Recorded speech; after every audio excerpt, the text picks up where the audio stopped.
জানো শিফু, পিঁপড়াকে আমার খুব ভয় করে।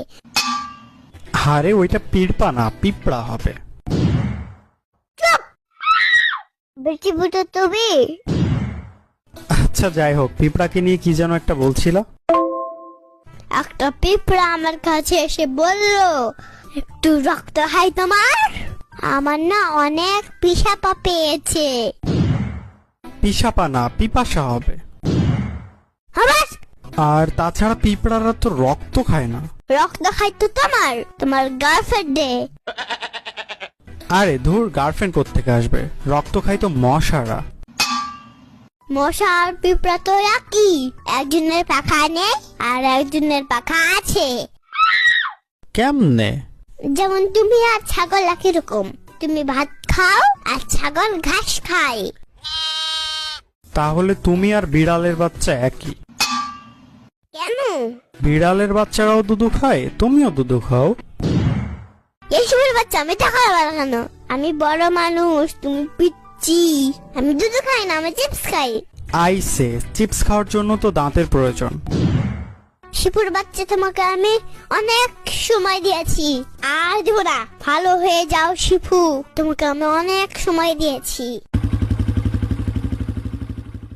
আচ্ছা যাই হোক, পিঁপড়াকে নিয়ে কি যেন একটা বলছিল।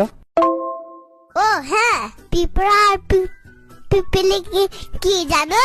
পিকিলিকি আবার কি জিনিস? ওইটা পিপিলিকা হবে। আচ্ছা বলো তো, পিঁপড়া আর পিপিলিকা মানে কি? আরে পাগলা, এটাই জানে না। পিঁপড়া হলো ছেলে, পিপিলিকা মানে হলো মেয়ে। কেমনে? যেমন যেমন পিপিলিকা, শালিকা, হৃদিকা, এরকম আরো অনেক। এগুলোকে মেয়ে বলা হয়। আরো এক প্রকার আছে। কি? আর একটা হলো পুচকিকা। আর একটা আছে, কি শুনি? শিফুকা। এটা কোনো কথা? শিফুলিকা, শিফুলিকা, কোথাও যাও একা একা?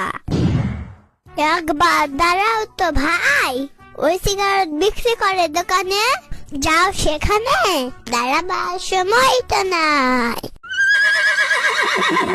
কবি পুচকিন্দ্রনাথ ঠাকুর। আর একটা কবিতা শুনবা? কি বলো দেখি। শিফু একটা পাগলা, মাথা তাল গুলবাল, ছাগলের চাচাতো ভাই, বিড়ি সিগারেট খাই খাই, উগান্ডা থেকে আমদানি করা কাইলা ভূত। হইছে বাপ, থাম তুই।